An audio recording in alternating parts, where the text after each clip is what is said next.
goes unsolved. Piercings on the ground, the rain is pouring down. Busted lock, missing key, it's dark, so just stay close to me. Stick to the neon shadows. Stick to the neon shadows.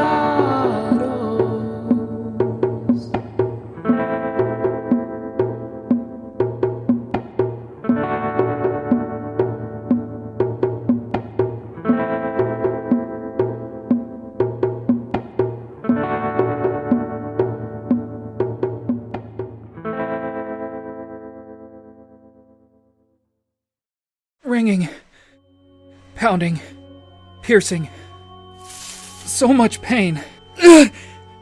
Where am I? Why am I outside?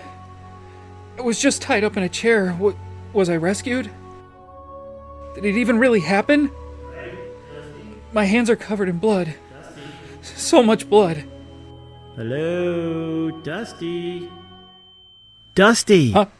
Oh, sorry. I was daydreaming again. You alright? You're losing focus a lot lately. I mean, it's not my business, but it's not like you to do that. Everything okay at home?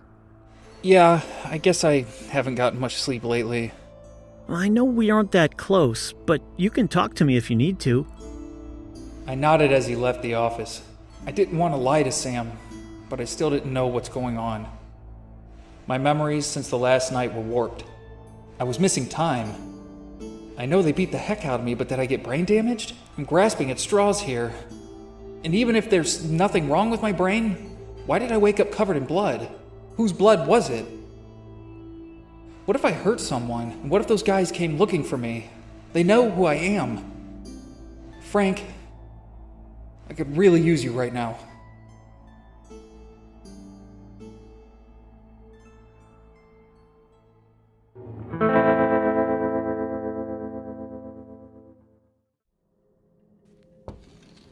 Frank, I think we're clear for now. There's only one way out other than the front door, and I've barricaded it. Are we just going to wait it out till morning and hope they're nocturnal? That's a strong possibility. Reach into that bag. I picked up the satchel and stuck my hand inside. I've been carrying this thing around and I hadn't once considered what's inside of it. Obviously, I was a little preoccupied. I grasped what felt like a handle and pulled it out of the bag. It was a very large knife, or a small sword, depending on your definition. The handle was wrapped in black leather, the hilt and pommel gleaming a brilliant silver. There were runic etchings scrawled symmetrically in the center of the blade. What's this, Ulysses? You holding out on me with magical weaponry? Despite your sarcasm, yes, it is imbued with enchantments. Apparently there's a whole hell of a lot I don't know about in this world. And what began as a smirk after my smart-ass remark was now a crow-eating frown. Is this some legendary blade that's slain 1,000 demons? With a name like Harbinger or Excalibur? It's a short sword with some hastily scribbled etchings by a novice, actually. If it had a name, it would be Scrap. You sure know how to let the air out of my balloon. Frank, do you hear that? Maybe it's a choir of angels singing the hymn of the legendary sword, Scrap. I'm serious, Frank. Why is it so quiet? I hadn't noticed, but our friends from the woods stopped trying to claw their way in. It was dead silent. A minute or two passed, with both Ulysses and I keeping an ear out for any slight sound. Nothing. It couldn't have been daybreak already. I wondered if the creatures are simple-minded and gave up when they got bored, like a cat or a dog. I think it's in our best interest to camp inside for the night. There's an old hearth over there. Shall we start a fire? It is getting a little chilly. I gathered some dry wooden scraps laying about. Old wooden pews and shambles and splinters made for good burning. I heaved piles of it into the fireplace as Ulysses organized the kindling and set it ablaze. I instantly got shivers from the radiating heat. You okay, Frank? This isn't what we expected, is it? This isn't the first time behind enemy lines. I was an infantryman in the war. In the 166th, they called me Jack. But your real name is Frank, yes? How did you get the moniker Jack? Well, it's not exactly a cute story. Frank, I've been around for a long time. The affairs of men throughout the years have always been quite gritty, to say the least. Please, continue. Alright. Well, after my dad skipped out on us, and I was old enough to serve, I joined the National Guard. But when the war started, sucking the rest of the world into it, we had to take up arms and become part of the 166th Infantry. They called us the Rainbow Division, because we had National Guardsmen from every state stretching across the country like a rainbow. There wasn't any pot of gold at the end of that one, though. We didn't think we'd see action so quickly, and before we knew it, we were in the trenches fighting for our lives. We had a particularly rough week, where a crack-shot sniper was holding us back for days, picking people off left and right. If anything was above ground level, it was as good as dead. One night the sniper took out a close friend, blew Davis's face right off. Something in me snapped. I knew that I'd either go crazy in this hole, or I would have to get revenge for Davis. His family would have to say goodbye to a closed casket, if we even made it back home ourselves. I wiped Davis's blood off of my face, and I grabbed his pistol. I holstered it on the opposite side of my hip as my own. He refused to use his standard issue pistol and brought his own revolver from home. His father had carved beautiful designs into the handle. One panel had a rosary floating weightless, a symbol of faith, and the other side sported a shield with his family coat of arms. I couldn't just let it rot in the mud and the blood in a foreign country, so I brought it with me. I brought him with me. I waited until the darkest point in the night. I looked for any type of distraction I could use to my advantage. We started running low on combat supplies a couple weeks ago, and I stopped into a town in France and bought up whatever the locals could give us. Some crappy rifles, dry clothes, and a type of grenade they called a hairbrush. And it was essentially a wooden stick with wire and block wrapped around an explosive charge and fuse. In order to initiate the fuse, you had to take a nail out of the hole in the side of the block and insert it into the front of the block in a different hole. Then you had to whack it against something to light it. Primitive, but effective. I found some of those grenades and grabbed one. I beat the nail head in with the sagging wall of the trench and hurled it as far as I could to the right side of the field. I started running to climb the trench along the left side of the battleground. I sprinted towards the enemy trenches as the skeleton crew focused their attention towards the grenade. It was the first explosive they've seen in days. I probably woke everyone in the Allied trench as well. The enemy started volleying towards our trench, unaware of my close proximity to their flank. My brothers in arms launched a flurry back at them. The chaos created a perfect scenario for my subterfuge. As I neared the trench with my bayonet drawn, a soldier noticed me. Before I could react, he brandished his firearm and squeezed the trigger. But nothing happened. His gun had jammed. Pale and frantic, he kept squeezing the trigger as I plunged down on him, bayonet piercing the cavity of his chest. 2 more soldiers saw what happened. They went to fire as I steered the body at the end of my bayonet into the gunfire. I charged forward using my new shield, but when it was time to strike, I couldn't loose my rifle. The man I ran through held my barrel with a white-knuckled death grip. He smiled through clenched teeth oozing blood. I fired my rifle, but he didn't let go. The 2 men came at me with their own bayonets. One spike crunched into the stock of my gun, and the other dug into his comrade's shoulder. My adversary could no longer cling to my rifle, and his smile changed to painful wincing. I brought my barrel up, the action dragging the man to my right off balance, until he let go of his bayonet sticking into my stock. I fired 2 shots, but missed both from the weight displacement. I was struck in the face with the butt of the rifle wielded by the man on the left. I pulled out my trench knife and lunged at the soldier once more. He threw a hand up, which I pierced through, and with explosive force I drove into his heart as well. Cold, muddy steel pulled against my throat. The soldier I sent off kilter was now choking me from behind with his rifle. Ripping the knife back out of my enemy's heart, I stabbed the thigh of my assailant. When his pressure released, and he gripped his wound, I slit his throat and left him to his last breaths. Another soldier lay ahead of me, focused and firing in the Allied direction. My knife again found its home plunged into crimson tissue. A broken wooden door cockeyed off of its hinges opened to a bunker, with a slotted window just large enough for rifle barrels. There were 3 men, all of them focused on the battlefield that lay ahead, and one of them had to be my sniper. I pulled down my pistol with my right hand, and Davis's pistol with my left. I lifted my arms and fired till my guns were empty. More soldiers piled in through the entrance to the bunker, and my vision went black.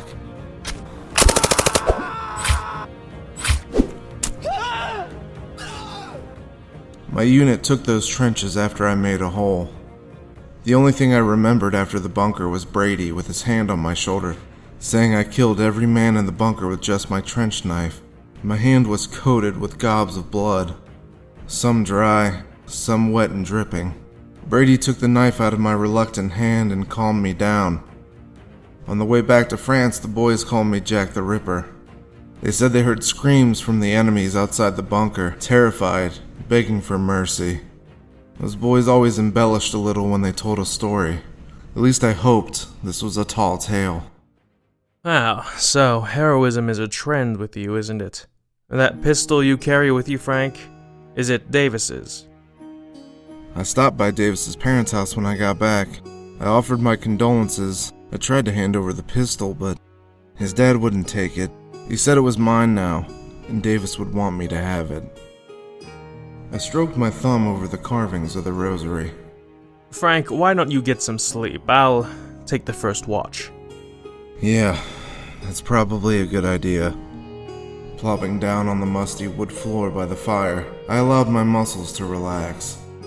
My eyes waited, unable to resist closing. Not that I was fighting it.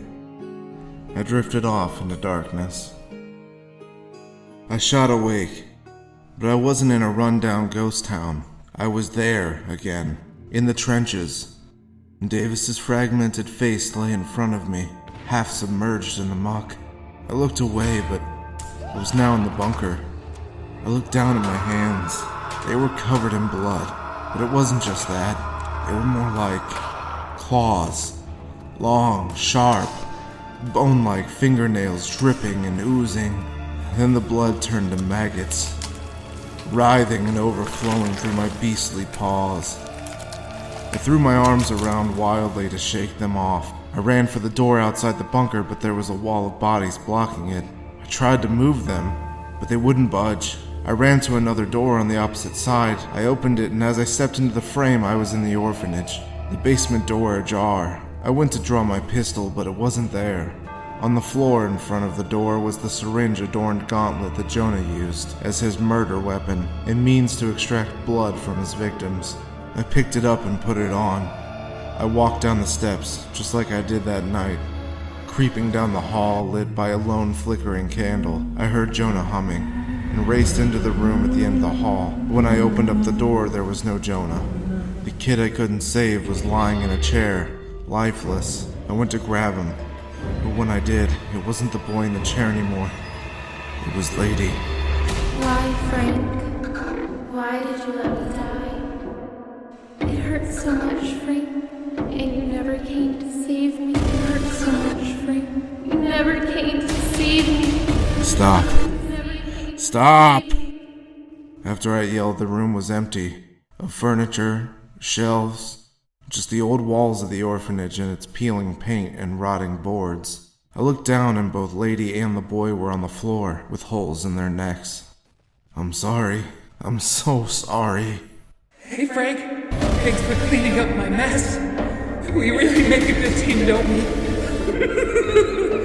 You're just like me. You're just like me. Why don't we save them all, Frank? Frank, wake up. We have a problem. The look on Ulysses' face was an expression of horror as the sounds of skittering and wood splitting clamored from above us.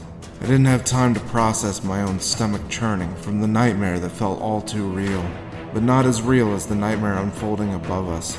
I could actually see the boards bowing and crackling. Frank, take the knife. Okay, but what are you going to use? I already have a gun. Well, your gun might not work. Besides, I brought something for myself. What is that, a crossbow? Yes, and unlike scrap over there, this beauty is master crafted. You might have to write your love letter to your toy later. The ceiling gave way from the floor above, and in spilled dark figures, looking much smaller than they did outside the shadows cast by fog and forest. A shape lunged out at me, but I was frozen with shock at the features of the creature. It had uneven proportions, making up its face, sunken yet bulging eyes, large ears, and a malnourished body like a cheap cloth wrapped over bone. When it was but an inch away from my face, Ulysses loosed a bolt from his crossbow, pinning it to the wall. A moment later, and it caught ablaze. Writhing in pain, it burned to ash before I took another breath. Now you definitely owe me one, Frank. Smirking, I gave him a nod. Fair is fair, after all. Half of the little monsters charged ahead towards me, while the other half cowered at the sight of Ulysses and his weapon. What the hell are these things? Well, these would typically be kobolds, but something isn't right about them. Like, they've been corrupted by something. They usually have distended stomachs from overeating the local flora and fauna, but it looks like they haven't been eating in centuries. They also would never attack something bigger than them, even in a large group like this. Well, I don't think they're afraid of us. We must have killed 50 of them. They were weak, unarmed, and dull. None of them had any spark of life left in their eyes. The room was filled with gore, reminiscent of my nightmare in the bunker. I shelved the thought away. I needed to compartmentalize to avoid a breakdown. So that's all of them then? It seems that way. The bodies of the slain kobolds started twitching, subtle at first, then wildly. The ones that still had their heads attached anyways, but they weren't attacking. They were stumbling and crawling away. I looked at Ulysses, and he just stared, dumbfounded. When our eyes met, he just shrugged. So we followed the not-so-dead creatures. They mindlessly bumped into the front door, over and over. Ulysses, what if we set them free and see where they go? Agreed. Maybe there's even more mysteries in this ghost town than we anticipated. Where the hell are they going? It looks like they're headed towards a small chapel at the other end of town. If I thought the town itself was dark and imposing, it seemed a shining paradise compared to the chapel. It was untouched by the rot that glazed over the rest of the town, which somehow made it worse. Like it was so vile, everything had stayed as far away as it could. That is, except for these kobolds. Ulysses, I really don't like the look of that place. I hope this isn't what it looks like. Which is? The undead retreating to an unholy chapel? This reeks of necromancy. Which is? Magic, allowing the manipulation of the dead. Jesus Christ. Far from it, I'm afraid. You know, just weeks ago, none of this shit existed to me. I missed that. What I really missed was Lady, and being the man I thought was too strong to give in to rage and revenge. The kobolds couldn't open the chapel door, so I assisted them in their quest yet again. The door opened to vacant pews and a dusty altar. Light shone through a stained glass window, in dapples of red, yellow, and blue. The creatures crawled down the center of the room until they hit the altar. A skeletal hand dangled off of the pulpit. So what happens if the necromancer is dead too? Oh my, that's interesting. But if he's dead, why are all the kobolds still animated? Ulysses? I see it, Frank. Ulysses drew his crossbow, bracing for a possible battle. The rattling corpse of the necromancer lifted up its decrepit arms, weaving something into the air. After a brief pause, the remains dropped back onto the pulpit and shattered into the altar below. Well then, that was... What's happening to the kobolds? They're melting together. A writhing pile of kobold pieces combined into a large beast, with limbs protruding, ears and eyes grotesquely contorted into knots. The mouths grimaced and produced a horrific howl. Covering my ears, I ran for the exit, only to have debris hurled in my path. Frank, we may have to fight this thing. How many arrows do you have left? 4, and they're bolts. Not the time, Ulysses. We narrowly avoided a crashing fist. I pulled out my pistol and shot at the beast. My shots landed, but the only thing I succeeded at was pissing it off. Now the focus was on chasing after me. I fired more impotent rounds, evading swipes by the creature. I ran to the columns by the stained glass window. The dust kicked up by the monster's assault provided some cover. Darting behind a pillar, I holstered my pistol. It was dead quiet. I felt myself being hunted. Wasn't sure where Ulysses was, or if he had even survived. I remembered my new sword, Scrap, was pretty effective during the skirmish in the house. I unsheathed the blade. In doing so, I hit the lighter out of my pocket. When I bent down to quickly grab it, the pillar was shattered from the center. If I hadn't moved, I would have had my block taken right off. Parts of the ceiling came loose and crashed onto the floor, shaking it. I fell flat on my ass from the force. Before I could get up, the Franken kobold hurled its hand at me. I closed my eyes and slashed. The creature held in pain, clutching its hand, which I severed 2 fingers from. Frank, get out of there! The floor is giving way! Oh shit. Shit. I was losing my footing as Ulysses covered my escape with a few volleys from his crossbow. Unfortunately, I didn't start running soon enough, and I couldn't keep pace with the fracturing wood. I fell through and launched my hand forward. As soon as I thought myself swallowed by the fissure, Ulysses grabbed my hand. Hang on, Frank! Do I have a choice? Ulysses pulled me up to ground level, and just as I thought I was safe, the undead monstrosity lunged at us, collapsing the remainder of the floor. We sank to the abyss below, the hole above getting smaller and smaller until the light above was just a pinprick.